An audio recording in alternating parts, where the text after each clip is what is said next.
Morning students. Next we are going to discussing about the types, constants and arrays in VHDL. So first we will discuss about that particular type. Okay. So as we already discussed in entity declaration part, while we are declaring the ports, there we mentioned signal type. So that is what signal name, so colon mode and signal type. So there we discussed that particular signal type. Okay. So coming to that particular one.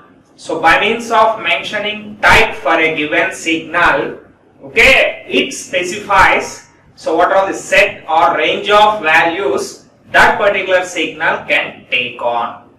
Okay, that is the first point that we came to know by means of mentioning a signal to a particular type, because the type itself specifies the set or range of values that a particular signal can take on. That means what are the values we can able to apply for that particular signal.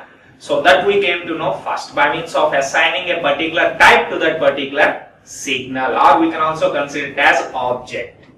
And after that the next thing what we are came to know is, so we can also specify what are all the operators we can able to apply on that particular signal, because of, so while you are mentioning type itself, so that type is also, okay, it consists of some set of operators associated with that particular type.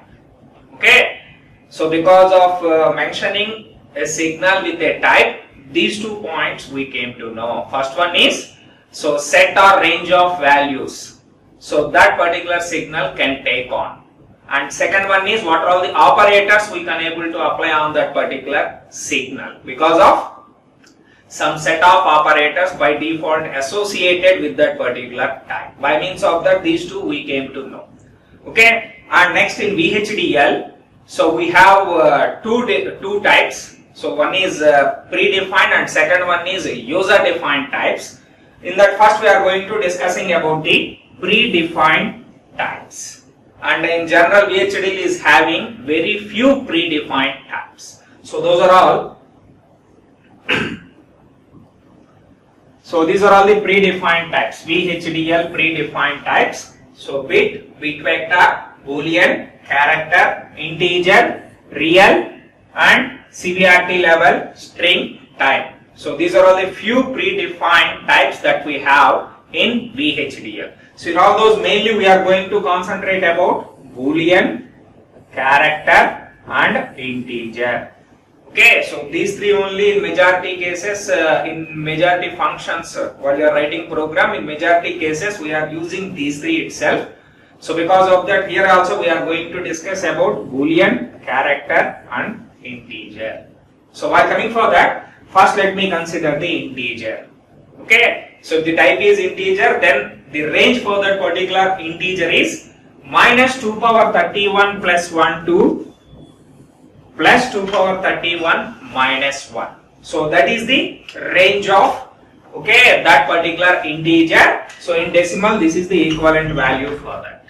Okay, so this is the value equivalent to minus 2 power 31 plus 1 and this is the value equivalent to plus 2 power 31 minus 1. So that is the range of that particular integer.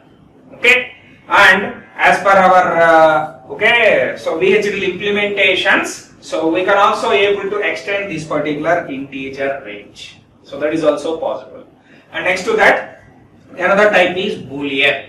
So boolean consists of two values. One is true, another one is false. So that's what these two values that particular boolean consists of, true and false. And next one is character. So this is the another type of predefined. So character contains all of the characters in an ISO, okay, 8-bit character set. So in an ISO 8-bit character set, what are all the characters it consists of? All those it consists, well, in the case of under the type of character. Okay, and in general in that particular ISO 8-bit character set, the first 128 are ASCII characters, as you all know that.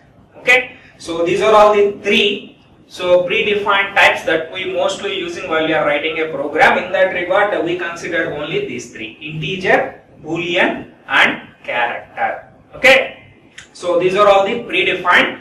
And also next to that, as I mentioned previously, 2 points by means of mentioning the type, we came to know 2 points. One is, so what is the set or range of values? Here I mentioned those.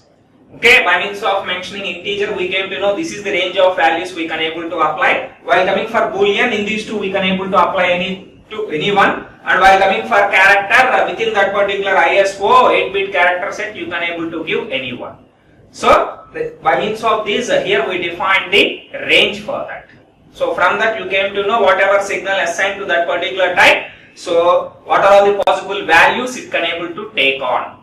By means of this particular one we came to know. And second, as I mentioned, that what are all the operators we can able to assign for that particular signal, that we also came to know because of it already consists of built-in operators, okay, which are associated with that particular type. So because of that, next we will look at that particular one.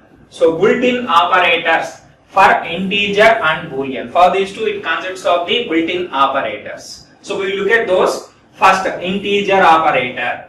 Okay, so addition. So this is what the operator that we are going to use, where it is going to perform the addition operation. Okay, this is the symbol you are supposed to represent, operator. So these are all the operators we are going to use in our program, where that particular, so the operation is equivalent operation they mentioned on the right side.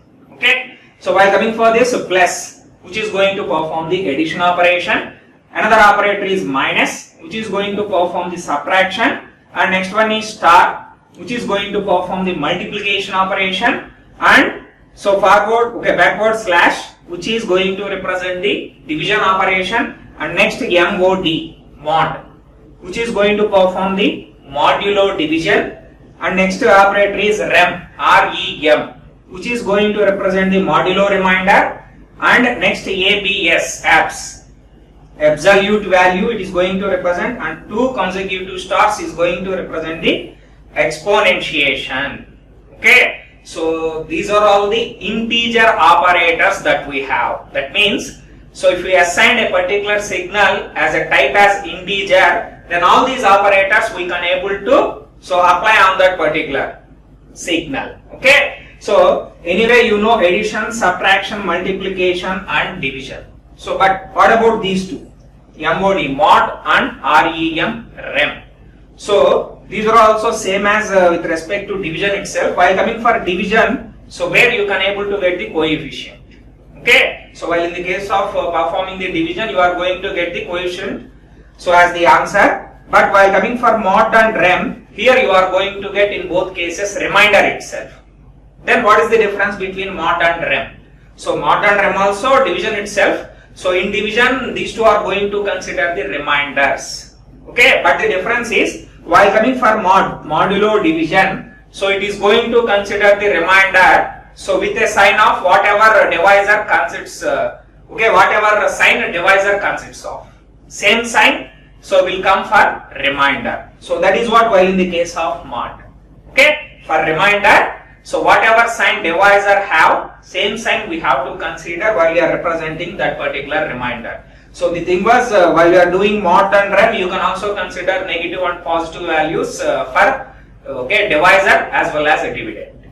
Okay, while coming for rem, okay, while which is modulo remainder, this one also going to mention the remainder for that particular division, but it consider the sign of the dividend. So that is the main difference between mod and rem.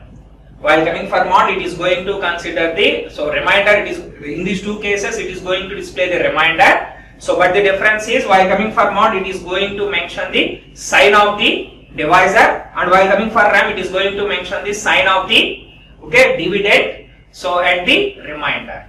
Okay, that is the main difference. And next, absolute value abs. Absolute value is nothing but just magnitude of the given number. Okay, so -6. So if you gave that particular value, and absolute value for that one is simply 6. Okay, magnitude itself. That's what. So this is what, -6. So which is equals to 6, equal to that. Okay, magnitude itself, absolute value nothing but. And next one is exponentiation. So with 2 stars. And while coming for boolean operator, second one is built-in operator is second for that one is boolean. For that particular type, these are all the operators it consists of. So here these are all the keywords: and, or. While coming for and, general and operation itself, or operation, NAND operation, NOR operation, and exclusive OR. For that we can able to represent with the keyword of XOR. So that is the operator XOR. And while coming for exclusive NOR, you can able to represent with XNOR, XNOR. And while coming for complementation, inverting, then simply you can able to represent with a operator NOT, not. Okay, so these are all the built-in operators that we have for integer as well as boolean. So because of that, whenever we mentioned a signal type as either integer or boolean, then we came to know all these operators. If it is integer, these operators we can able to apply on that particular signal, and if it is boolean, then these are all the operators. Okay, so these are all the operators we can able to apply on that particular one. Okay. So this is what built-in operators in the case of integer and boolean types that we have. Okay. Then after that, okay. So next to that, so we are going to discussing about till now. So we discussed about the predefined types. So that too, those three only important for us. So next to that, so most commonly in VHDL, most commonly we are using the user-defined types. So this is the another type of the types. First one is predefined types and second one is user-defined types. And in general in VHDL, most commonly we are using this particular user-defined types itself. In that, the first one is enumerated type. So that is the first one we are going to consider. So which are defined by listing their values. Okay, while you are defining that particular enumerated type, so each and every possible value for that particular one we have to mention. Okay, so anyway, we will look at so with an example. So before that, first we will look at the syntax for that particular enumerated type declaration. Okay, so how the syntax seems to be for that. Okay, this is the syntax for that. It starts with a keyword type. Okay, so because of now we are generating the types. So in that regard, we need to know. So whether it is type or subtype, whatever it may be, because of that all types. While you are generating any particular user-defined type, it must start with a keyword type.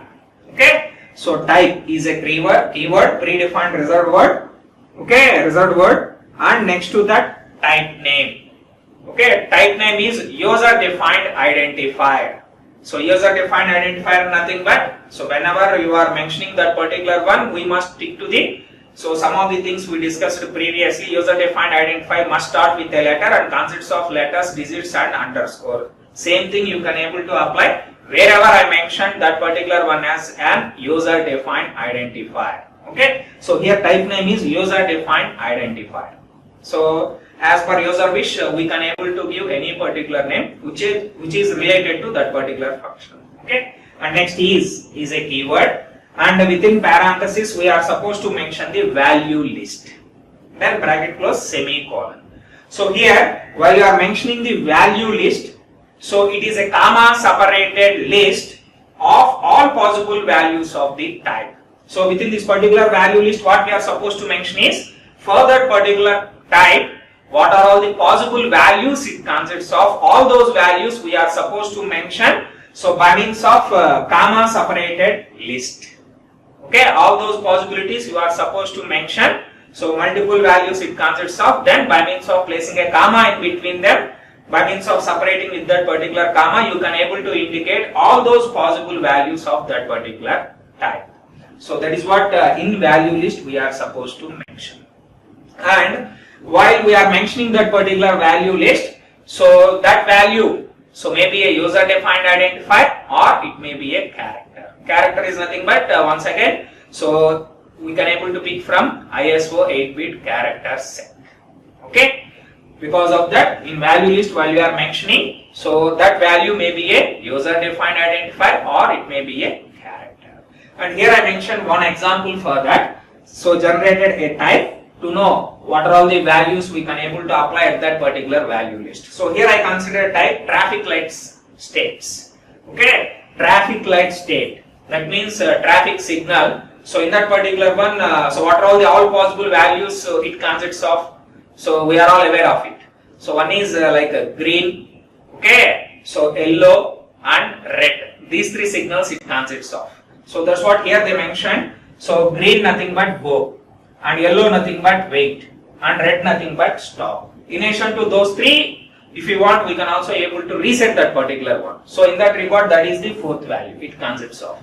So these four only it consists of. These are all the maximum possible values which are present in that particular traffic light state. So that itself I mentioned. So this itself we can able to consider it as enumerated type. Okay, it starts with a keyword type, then type name, which is traffic light state. For readability purpose only underscores they mention. And is a keyword, and finally we are supposed to mention value list. Okay, so that value list here user defined identifiers I considered because of those three signals I named it as stop, wait, go. Okay, and so if I want, so I can also able to reset that particular one. In that regard, these are all the four maximum possible values that particular traffic light state it consists of. So all those values I mentioned within that particular value list by means of separating with a comma. Okay, so this is how to represent an enumerated type. Okay, under the user defined type, this is the first one, enumerated type, and this is the syntax. And this is the example for that. And after that,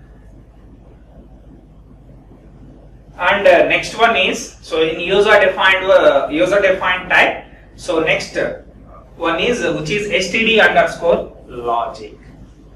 Okay, so if you compare this particular one with the predefined bit, so we already mentioned in the first program itself like and inhibit gate. So there I mentioned signal type as bit. So once if I mention a signal type as bit, obviously bit consists of two values, 0 and 1.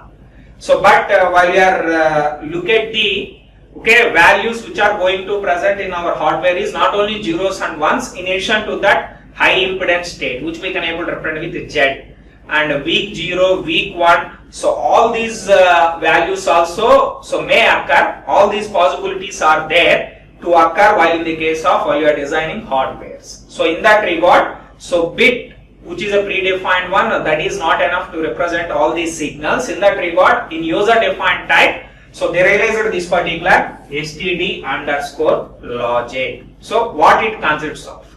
Okay, so while coming for this, in addition to 0 and 1, 7 more values it consists of. Okay, we will look at what are all those, all 9 values while coming for that particular std underscore logic. Okay, so in general std underscore logic is a subtype of std underscore u logic. Okay, so because of that here they considered first type is std underscore u logic. But anyway, so all values in both std underscore logic and std underscore u logic, both the values are same. Only both consists of 9 values itself. But std underscore logic is a resolved one of std underscore u logic. Anyway, that we will discuss later. What is resolved and all. Okay. So, but at present, so these are all the values it consists of, both std underscore u logic or std underscore logic. So whatever you consider, std underscore logic is a subtype of that particular std underscore u logic. Okay. So it consists of these 9 possible values. So what are all those? First one is u.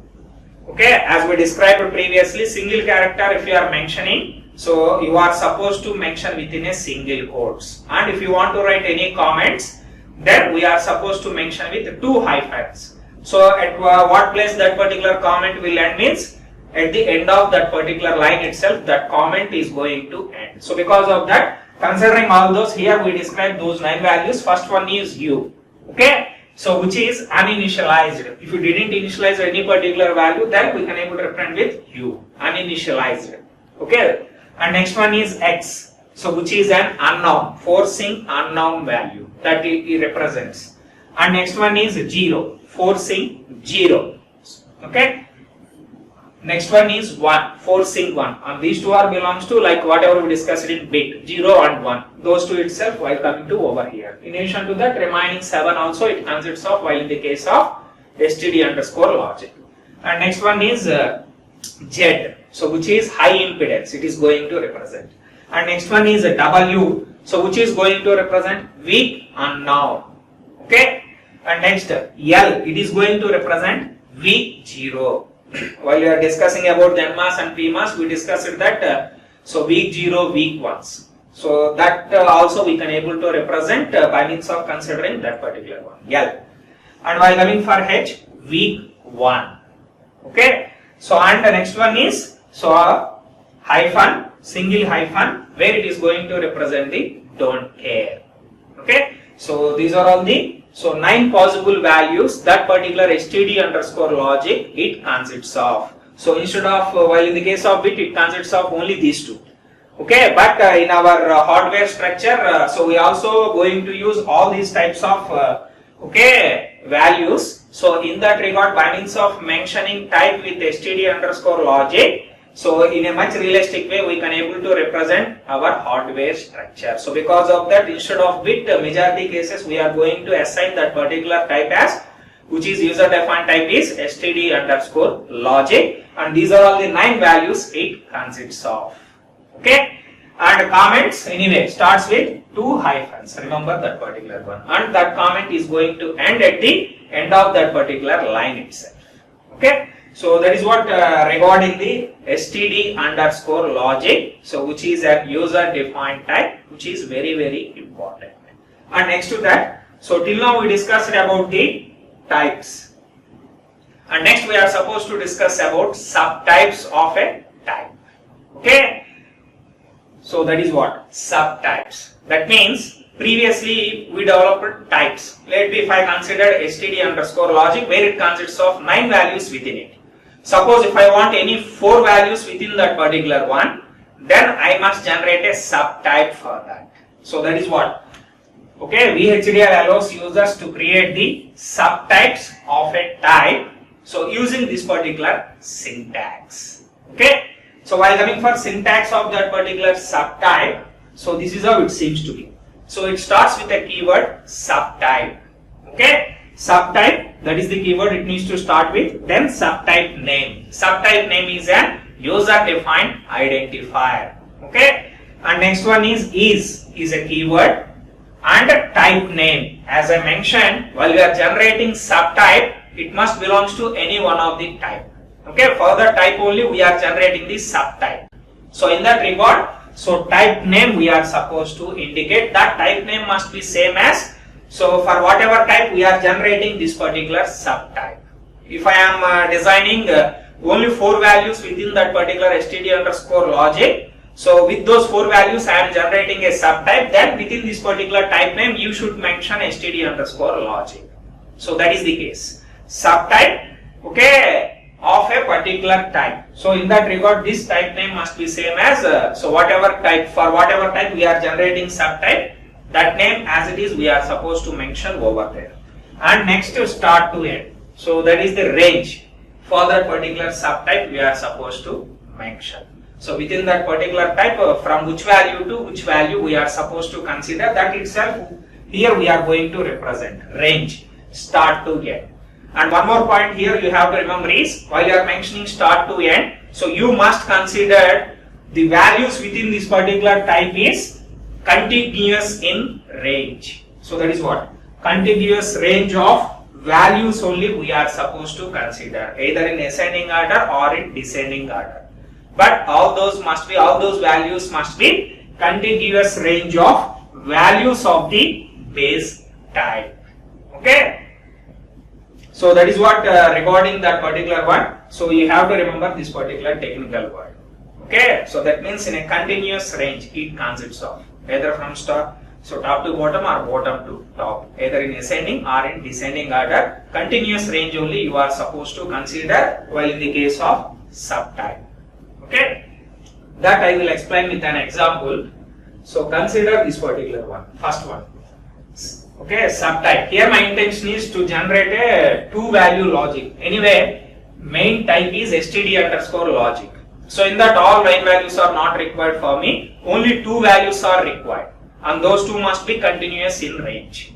According to that only I am supposed to consider. So I am generating a subtype which we can consider it as 2-value logic. So because in std logic it consists of total 9 values, where in this particular subtype I require only 2 values within that particular 9 values. So in that regard I generated a subtype two value logic, okay, is, and the type name is std underscore logic, and the range is 0 to 1. If you look at that particular std underscore logic, 0 then 1. So these two are continuous in range in ascending order. Okay, so that is what you must consider while you are mentioning that particular range. So those values must be continuous range in type. Okay, next, while coming for, let it be, if I want to develop a 4 value logic within that particular type std underscore logic, and that particular range is x to z. If that is the case, then this is how you can able to write that particular subtype. Starts with the keyword subtype, subtype name is keyword, then type name std underscore logic, range x to z. If you look at these two, okay, 0 to 1 first one and x to z second one, and look over here, so 0 to 1, so these two are continuous range. Okay, so that too in ascending from top to bottom. And while coming for next one is from x to z, so 4 values in that particular one, x to z they mention. So this one also it consists of continuous in range.